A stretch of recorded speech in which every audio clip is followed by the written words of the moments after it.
నమస్కారం ADB news కు స్వాగతం. ముందుగా హెడ్లైన్స్.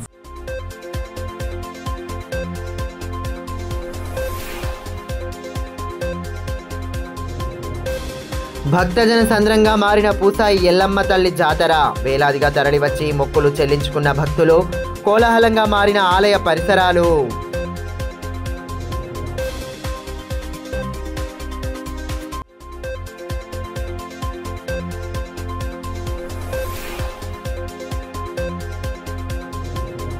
సందడిగా సాగిన ఆర్యవైశ్య వధూవర పరిచయ వేదిక. కార్యక్రమ నిర్వహణ పట్ల అభినందనలు తెలిపిన అతిథులు.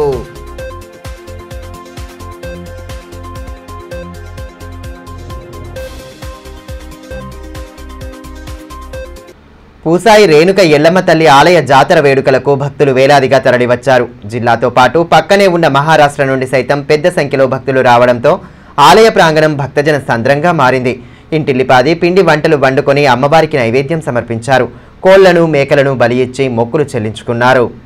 జైనత్ మండలంలోని ప్రసిద్ధ పూసాయి శ్రీ రేణుక ఎల్లమ్మ తల్లి ఆలయ జాతర వేడుకలు అంగరంగ వైభవంగా కొనసాగుతున్నాయి. నెల రోజుల పాటు జరిగే ఈ జాతరకు వేలాదిగా భక్తులు తరలివస్తూ అమ్మవారికి బోనాలు సమర్పిస్తున్నారు. ఆలయ ప్రాంగణంలో ఇంటిల్లిపాది పిండి వంటకాలు, నైవేద్యాలు వండి అమ్మవారికి భక్తి శ్రద్ధలతో బోనాలు సమర్పించడం ఆనవాయితీగా వస్తోంది. జిల్లా నుండే కాకుండా పక్కనే ఉన్న మహారాష్ట్ర నుండి పెద్ద ఎత్తున భక్తులు తరలి రావడంతో ఆలయ క్షేత్రం భక్తజన సంద్రంగా మారింది. కాగా మంగళ, ఆదివారాల్లో భక్తులు పెద్ద ఎత్తున ఆలయానికి తరలివచ్చి అమ్మవారిని దర్శించుకుంటున్న నేపథ్యంలో ఆలయ కమిటీ ఆధ్వర్యంలో ముమ్మర ఏర్పాట్లు చేపట్టారు. వేలాదిగా తరలివచ్చే భక్తుల సౌకర్యార్థం విస్తృత ఏర్పాట్లు చేశారు. వాహనాల రాకపోకలకు ఇబ్బందులు తలెత్తకుండా, ట్రాఫిక్ అంతరాయం తలెత్తకుండా పటిష్ట చర్యలు తీసుకున్నారు. 150 ఏళ్ల చరిత్ర కలిగిన ఎల్లమ్మ తల్లి ఆలయంలో మొక్కులు తీర్చుకునేందుకు భక్తులు భారీ ఎత్తున తరలిరాగా ఆలయ ప్రాంగణం భక్తకోటితో కిటకిటలాడింది. కోళ్లు, మేకలను బలి ఇచ్చి మొక్కులు తీర్చుకున్న భక్తజనం ఇంటిల్లిపాది సరదాగా గడిపారు. మహారాష్ట్రలోని మాహూర్ వద్ద గల స్వయంభూ రేణుక ఎల్లమ్మదేవి ఇక్కడ వెలిసిందని భక్తులు విశ్వసిస్తారు. ఆలయంలో అమ్మవారి విగ్రహం పాదాల కింద నుండి పారే జలధారలతో ప్రత్యేకంగా కొలను ఏర్పాటు చేయగా అక్కడ స్నానాలు చేస్తే చర్మ వ్యాధులు, దీర్ఘకాలిక వ్యాధులు నయమవుతాయని భక్తుల విశ్వాసం. కోర్కెలు తీర్చే కొంగు బంగారంగా విరాజిల్లుతున్న అమ్మవారి క్షేత్రాన్ని దర్శించుకుంటూ భక్తులు మొక్కులు తీర్చుకోవడంతో కోలాహల వాతావరణం సంతరించుకుంది.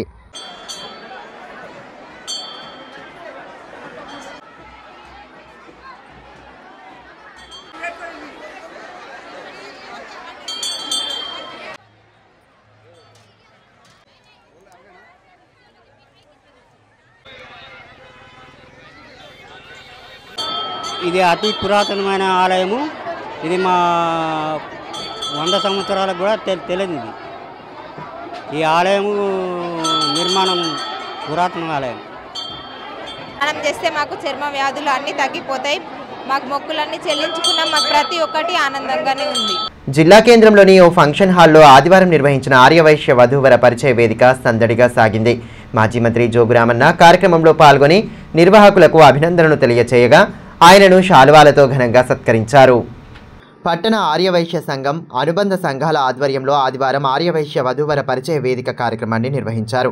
ఎమ్మెల్యే పాయల్ శంకర్, మాజీ మంత్రి జోగురామన్నతో పాటు ఆర్యవైశ్య మహాసభ ఆదిలాబాద్, నిర్మల్ జిల్లాల అధ్యక్షులు కత్తూరి సంపత్, గాదేవార్ విలాస్లు కార్యక్రమ ముఖ్య అతిథులుగా హాజరయ్యారు. ముందుగా వాసవి మాత చిత్రపటానికి పూలమాలలు వేసి జ్యోతి ప్రజ్వలన చేశారు. అనంతరం వధూవర పరిచయ వేదిక సావనీర్ను ఆవిష్కరించారు. పట్టణంతో పాటు పరిసర మండలాలు, మహారాష్ట్ర, ఇతర జిల్లాల నుండి సైతం వందల సంఖ్యలో ఆర్యవైశ్య యువతీ యువకులు హాజరై తమను తాము పరిచయం చేసుకున్నారు. సంఘం పట్టణ అధ్యక్షులు రాజేశ్వర్ కొత్తవార్, దెబ్బిడి ఉల్లాస్, సంజయ్, మధుకర్, గజానంద్ తదితరులు పాల్గొన్నారు. ఈ సందర్భంగా కార్యక్రమ ముఖ్య అతిథులు మాట్లాడుతూ కాలానికి తగినట్లుగా పిల్లల తల్లిదండ్రులు తమ ఆలోచన విధానాన్ని మార్చుకోవాల్సిన అవసరం ఉందన్నారు. తల్లిదండ్రులు తమ పిల్లల కోసం వధూవరులను వెతికేందుకు ఎన్నో రకాల ఇబ్బందులు పడాల్సి వస్తోందని, ఇటువంటి సమయంలో కులస్తులకు సౌలభ్యం కల్పించడంతో పాటు వారి ఐక్యతను చాటేలా కార్యక్రమాన్ని నిర్వహించడం అభినందనీయమని అన్నారు. తమకు అన్ని విధాలా యోగ్యమైన వారిని ఎన్నుకునేందుకు వేదిక అవకాశం ఇస్తుందని, ఇటువంటి అవకాశాన్ని సద్వినియోగం చేసుకోవాలని సూచించారు. ఆదిలాబాద్ ఒక గొప్ప చరిత్ర ఉంది. ఆర్య వైశ్యులందరూ కూడా కలిసి మరి ఈ రకంగా వధూవరుల వేదిక ఏర్పాటు చేయడం ద్వారా చాలామంది మరి వరులో చీకటికి పేద ధనిక భేదం లేకుండా మరి ఈరోజు ముఖాముఖిగా ఇష్టం వచ్చిన వాళ్ళు, నచ్చిన వాళ్ళందరినీ కూడా వారి ఇష్టంతో సెలక్షన్ జరగాలన్న ఉద్దేశంతో ఆర్యవైశ్య సంఘంలో చాలామంది పేదవాళ్ళు ఉంటారు. చెప్పుకోవటానికే వైశ్యులంటే కోమట్లంటే చాలా ధనికులని చెప్పుకుంటారు, కానీ దాంట్లో కూడా చాలామంది పేదవాళ్ళు ఉంటారు. కాబట్టి పేదవాళ్ళ నుండి చదువుకున్నటువంటి అయితే మహిళా ఉంటారో వాళ్ళకి సెలక్షన్ ద్వారా చాలా లాభం చేకూరుతుంది.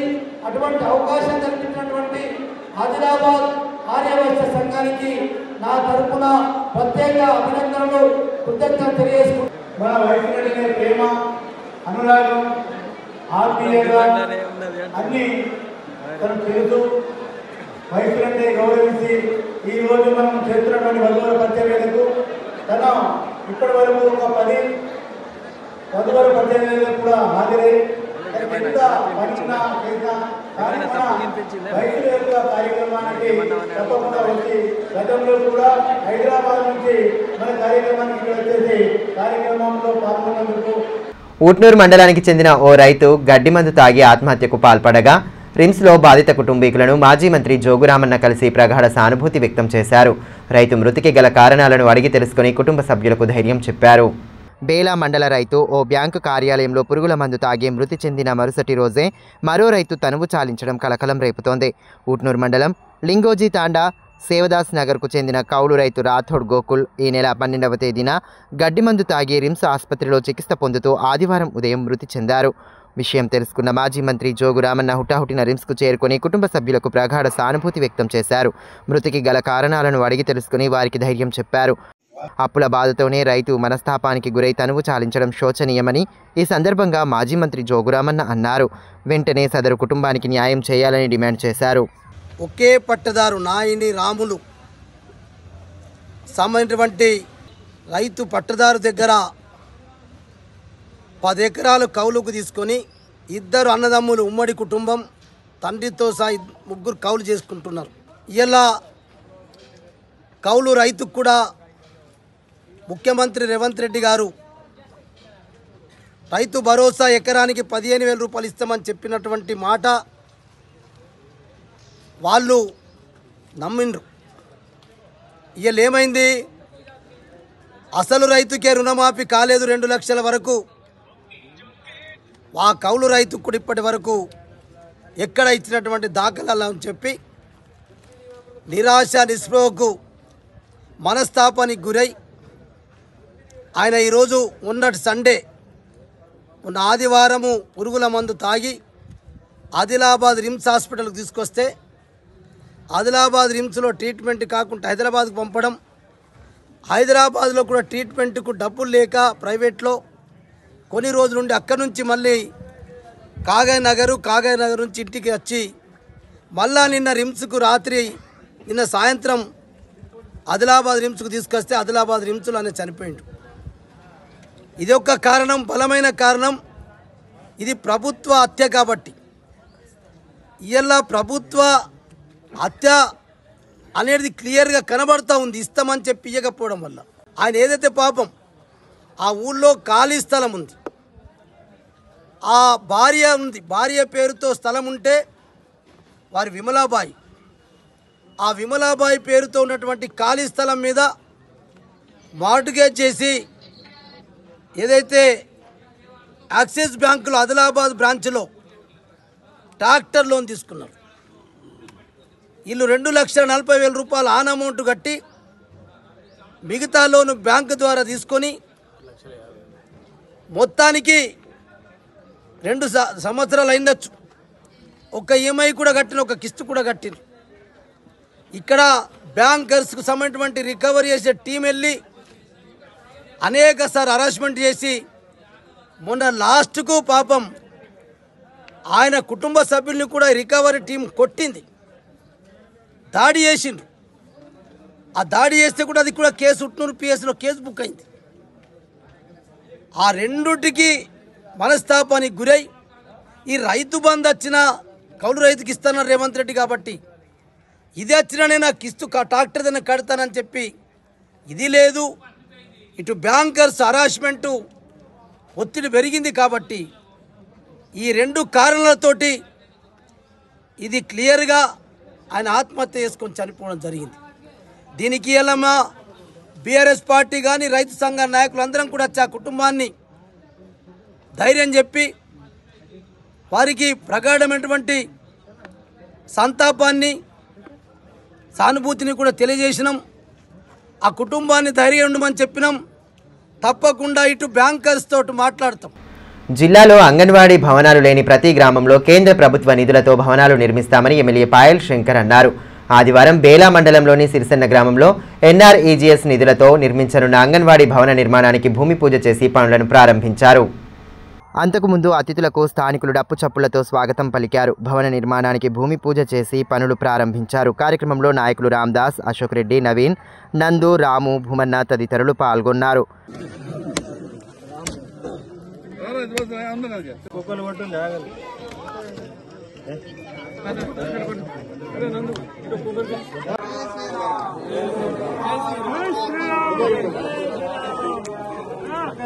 ఈ మేరకు ఎమ్మెల్యే పాయల్ శంకర్ మాట్లాడుతూ అంగన్వాడీ భవన నిర్మాణం పూర్తి చేసుకుంటే పిల్లల అసౌకర్యాన్ని దూరం చేసిన వారం అవుతామన్నారు. సాధ్యమైనంత త్వరగా భవనాన్ని పూర్తి చేయాలని సూచించారు. రాజకీయాలకు సంబంధం లేకుండా అన్ని గ్రామాల్లో నెలకొన్న సమస్యల పరిష్కారానికి కృషి చేస్తానని తెలిపారు. అంగన్వాడీ భవన నిర్మాణమే కాకుండా రేపు వ్యవసాయదారులకు సంబంధించినటువంటి ఒక బృహత్తరమైనటువంటి కార్యక్రమం.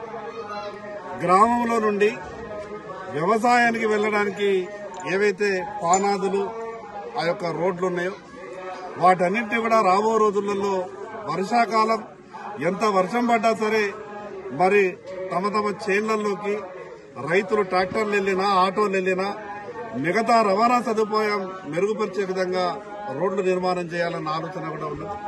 సాధ్యమైనంత తొందరలో గ్రామానికి 4-5 రోడ్లు ఇప్పటికే గుర్తించడం జరిగింది. సంవత్సరానికి 1-2 రోడ్లని పూర్తి చేసి వచ్చే 4 సంవత్సరాల లోపు ఈ ఆదిలాబాద్ అసెంబ్లీ నియోజకవర్గంలో రైతులకు సంబంధించినటువంటి ఈ రోడ్లన్నీ కూడా పూర్తి చేసే విధంగా ప్రయత్నం చేస్తాం. ఈ సందర్భంగా రైతులందరికీ విజ్ఞప్తి చేస్తా ఉన్నాను. రాజకీయాలకు అతీతంగా, రాజకీయాలకు సంబంధం లేకుండా అన్ని గ్రామాలకు సంబంధించినటువంటి ఒక సమస్యని పరిష్కారం చేసే విధంగా నా వంతు ప్రయత్నం చేస్తున్నాను. బ్యాంకు కార్యాలయంలోనే ఆత్మహత్య చేసుకుని తనువు చాలించిన రైతు జాదవ్ దేవరావు అంత్యక్రియలను ఆదివారం ఆయన స్వగ్రామంలో నిర్వహించారు. మాజీ మంత్రి జోగు రామన్నతో పాటు ఎమ్మెల్యే పాయల్ శంకర్ అంత్యక్రియల్లో పాల్గొని పార్థివ దేహానికి పూలమాలలు వేసి నివాళి అర్పించారు. పురుగుల మందు తాగి ఓ బ్యాంకు కార్యాలయంలోనే ఆత్మహత్యకు పాల్పడ్డ బేలా మండలం రేణిగూడకు చెందిన రైతు జాదవ్ దేవరావు అంత్యక్రియలను ఆదివారం కుటుంబ సభ్యులు స్వగ్రామంలో నిర్వహించారు. మాజీ మంత్రి జోగురామన్న అంత్యక్రియల్లో పాల్గొని కుటుంబ సభ్యులకు ప్రగాఢ సానుభూతి వ్యక్తం చేశారు. దేవరావు పార్థివ దేహానికి పూలమాలలు వేసి నివాళి సమర్పించారు. గ్రామస్తులతో పాటు పలువురు నేతలు పెద్ద సంఖ్యలో పాల్గొన్నారు. కుటుంబీకులకు ధైర్యం చెప్పి వారిని పరామర్శించారు.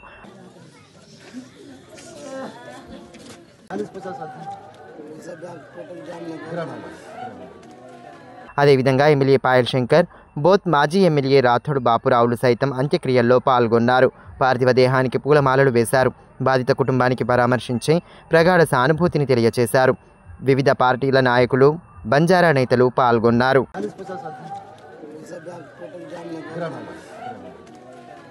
భూతల్లిని నమ్ముకుని సాగునే ప్రాణంగా భావిస్తూ ఆరుగాలం కష్టపడుతున్న రైతన్నకు అడుగడుగునా అడ్డంకులు ఎదురవుతున్నాయి. విత్తనం భూమిలో వేసిన నాటి నుండి కంటి మీద కొనుకు లేకుండా కష్టపడుతున్నప్పటికీ చివరికి ఫలితం వస్తుందన్న భరోసా ఉండడం లేదు. విపరీతమైన వాతావరణ పరిస్థితులతో ఎప్పుడేం జరుగుతుందో తెలియని పరిస్థితి నెలకొంది. తలమడుగు మండల కేంద్రానికి చెందిన యువ రైతు కాటిపల్లి వెంకటరెడ్డి గత 2-3 సంవత్సరాలుగా మిర్చి పంట సాగు చేస్తున్నాడు. 5 ఎకరాలను కౌలుకు తీసుకుని అందులో 3 ఎకరాల మిర్చి పంటను సాగు చేశారు. 1 ఎకరాకు దాదాపు 1,10,000 రూపాయల ఖర్చు కాగా పంట కాతా పూత దశకు వచ్చేసరికి జెమినీ వైరస్ సోకి తీవ్ర నష్టం జరిగింది.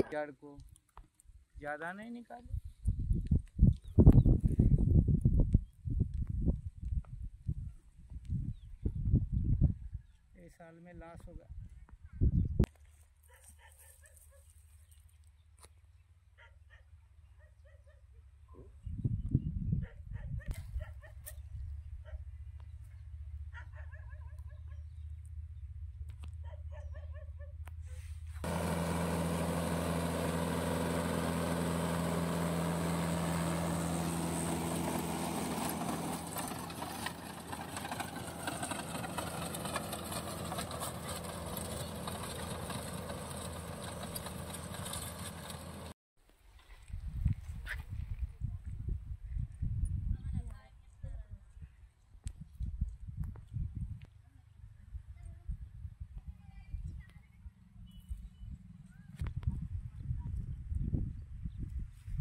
గతేడాది ఇదే సమయంలో 25 క్వింటాళ్ల మిర్చి పంట దిగుబడి వచ్చిందని, అదే ఆశతో ఎంత ఖర్చైనా భరిస్తూ పంట దిగుబడి కోసం ప్రయత్నాలు చేసినా నిరాశ ఎదురైందని రైతు ఆవేదన వ్యక్తం చేస్తున్నాడు. తలమడుగు మండల్ తలమడుగు విలేజ్. నేను 3 ఎకరాలు మిర్చి సాగు చేసినాను. మిర్చి సాగు చేయడంతో లాస్ట్ ఇయర్ 25 క్వింటాల వరకు హీల్డింగ్ వచ్చింది. ఈ సంవత్సరము అది అదృష్టమో దురదృష్టమో ఒక ఎకరానికి 1,10,000 ఖర్చు పెట్టి ఇప్పుడు 3 ఎకరాలు అంటే 3,30,000 ఇప్పటి వరకు ఖర్చు పెట్టడం జరిగింది. ఒక మిరపకాయ సుఖ కాయకుండా ఖాతా వచ్చే టైంలో ఖాతా పూత సమయంలోనే జమ్మి వైరస్ అటాక్ అయ్యి అసలు ఒక క్వింటాల్ సుఖ హీల్డింగ్ రాక చాలా నష్టం జరిగిపోయింది. అందువల్ల మిర్చి పంటను మొత్తం రోటావేటర్ కొట్టేయడం జరుగుతుంది. ఏ జొన్న పంట వేసి సుఖ ఏమైనా కవర్ చేసుకోవాలని ఇంత ఆశతోనే, కానీ ఇటువంటి వైరస్లు అటాక్ అయినప్పుడు పంటలకు పంట బీమా ఇంత ఉంటే కొద్ది గొప్ప మేము లాభం జరిగేది. ఈ ప్రతి పంటకు పత్తి పంటకు కానీ మిర్చి పంటకు కానీ కంది శనగ పంటలకు ఇసుని పంటలకు అన్ని పంటలకు రైతుకు ఇన్సూరెన్స్ ఉంటే కొంచెం ధైర్యం అనేది ఉంటుంది. ఇన్సూరెన్స్ లేకపోవడం వలన మేము చాలా లాస్ కావడం జరిగిపోయింది. ప్రభుత్వం ప్రతి పంటకు బీమా ఉండేలా చూడాలని, ప్రకృతి వైపరీత్యాలతో ఎప్పుడేం జరుగుతుందో తెలియని పరిస్థితి నెలకొందని వాపోతున్నాడు. వాతావరణ మార్పులతో పంట పూర్తి స్థాయి దిగుబడి వచ్చేంత వరకు భరోసా లేకుండా పోతోందని చెబుతున్నారు.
మావల మండలంలోని వాఘాపూర్ జెడ్పీహెచ్ఎస్ పాఠశాలలో చదివిన 2008-9 బ్యాచ్ పూర్వ విద్యార్థుల ఆత్మీయ సమ్మేళనాన్ని ఆదివారం ఘనంగా జరుపుకున్నారు.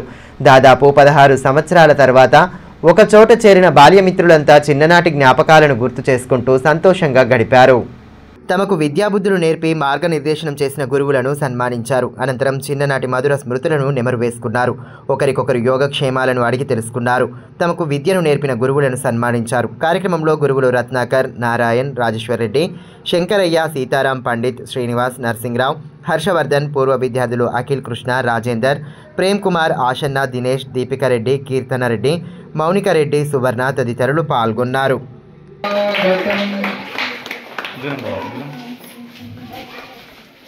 నేటి పూర్వ విద్యార్థుల ఆత్మీయ సమ్మేళన కార్యక్రమానికి విచ్చేసిన ఉపాధ్యాయులకు,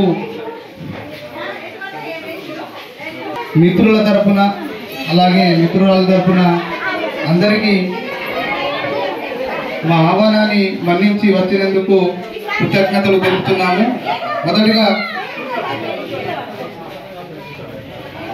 రక్తదానం ప్రాణదానంతో సమానమని ఎమ్మెల్యే పాయల్ శంకర్ అన్నారు. శ్రీరామ్ సేన జిల్లా అధ్యక్షులు పెద్దవార్ శశికాంత్ జన్మదినం సందర్భంగా రిమ్స్లోని బ్లడ్ బ్యాంక్లో ఏర్పాటు చేసిన మెగా రక్తదాన శిబిరాన్ని ఆయన ప్రారంభించారు. DMNHO Narender Rathod, RIMS director Jaisingh రాథోడ్లతో కలిసి శిబిరాన్ని ప్రారంభించిన ఎమ్మెల్యే స్వచ్ఛందంగా రక్తదానం చేసిన యువకులను అభినందించి పండ్లరసం అందజేశారు. ఈ మేరకు ఎమ్మెల్యే పాయల్ శంకర్ మాట్లాడుతూ 18 సంవత్సరాలు నిండిన ప్రతి ఒక్కరూ రక్తదానం చేయాలని సూచించారు. రక్తదానంపై అపోహలను వీడాలన్నారు. రక్తదానంపై విస్తృతంగా అవగాహన కల్పించాలని సూచించారు. పుట్టినరోజు సందర్భంగా శశికాంత్ ప్రతి ఏటా రక్తదాన శిబిరాలను ఏర్పాటు చేయడం అభినందనీయమని అన్నారు. రక్తదానం చేయడం ద్వారా ఆపత్కాలంలో బాధితుల ప్రాణాలను కాపాడవచ్చని పేర్కొన్నారు. జన్మదినాన్ని పురస్కరించుకొని రక్తదాన శిబిరం ఏర్పాటు చేసి దాదాపు 70 నుంచి 80 మంది యువకులు రక్తదానం చేయడానికి ముందుకు వచ్చినటువంటి వాళ్ళందరికీ కూడా మనస్ఫూర్తిగా అభినందిస్తున్నా. మనిషి ప్రాణం కాపాడడానికి ఆపదలో ఉన్న సమయంలో మీరు చేసేటటువంటి రక్తదానం వల్ల ఎన్నో ప్రాణాలను కాపాడడానికి అవకాశం ఉన్నది.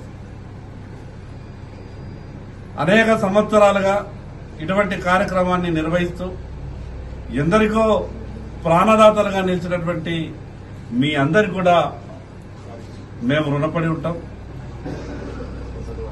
సమాజంలో ఇంత గొప్ప కార్యక్రమాన్ని నిర్వహిస్తున్నటువంటి మీకు రేపు భవిష్యత్తులో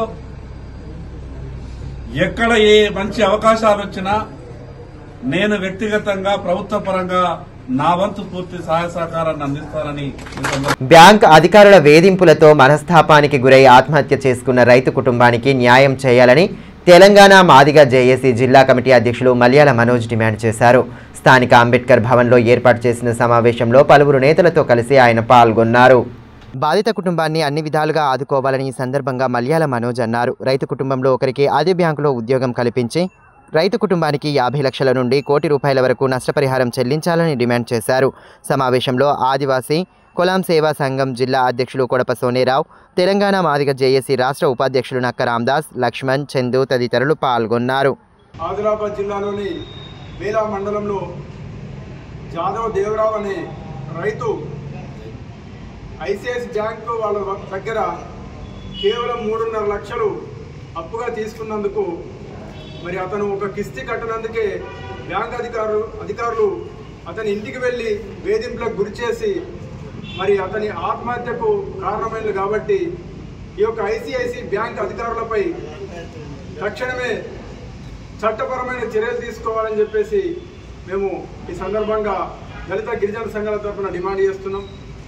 మరి ఇదే బ్యాంక్ అధికారులు ఎంతోమంది బడాబాబులు లక్షలు కోట్ల రూపాయల రుణంగా తీసుకొని ఎగ్గొట్టిన సందర్భంలో మరి వారికి కేవలం నోటీసు ఇచ్చి చేతులు దులుపుకునే ఈ యొక్క అధికారులు ఇలాంటి చిన్నకారు సన్నకారు రైతులను వేధింపులకు గురి చేసి మరి ఆత్మహత్యకు ప్రేరేపించడం ఇంతవరకు సమంజసమని ఈ సందర్భంగా మేము బ్యాంక్ అధికారులను ప్రశ్నిస్తున్నాం. తక్షణమే వారి యొక్క కుటుంబంలో ఒకరికి అదే బ్యాంకులో ఉద్యోగం ఇవ్వాలని చెప్పి డిమాండ్ చేస్తున్నాం. మరి అదేవిధంగా అతని యొక్క రుణాన్ని తక్షణమే మాఫీ చేయాలని కూడా మేము డిమాండ్ చేస్తున్నాం. మరి అదేవిధంగా ఆ యొక్క కుటుంబానికి 50 లక్షల నుంచి ₹1 కోటి వరకు నష్టపరిహారం కూడా ఇవ్వాలని చెప్పేసి బ్యాంక్ అధికారులను డిమాండ్ చేస్తున్నాం. ఈ విషయమై మరి రాష్ట్ర ప్రభుత్వం తెలంగాణ ముఖ్యమంత్రి రేవంత్ రెడ్డి గారు కూడా తక్షణమే స్పందించాలని చెప్పేసి మరి వారి కుటుంబాన్ని అన్ని విధాలుగా జిల్లా కలెక్టర్ గారు ఆదుకోవాలని చెప్పేసి ఈ సందర్భంగా మేము డిమాండ్ చేస్తున్నాం. వార్తలు ముగించే ముందు హెడ్లైన్స్ మరోసారి.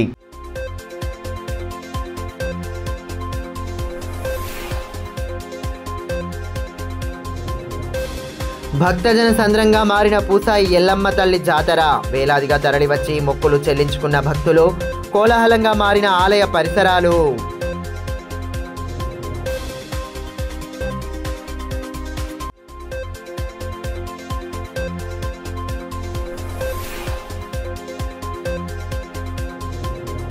సందడిగా సాగిన ఆర్యవైశ్య వధూవర పరిచయ వేదిక. కార్యక్రమ నిర్వహణ పట్ల అభినందనలు తెలిపిన అతిథులు.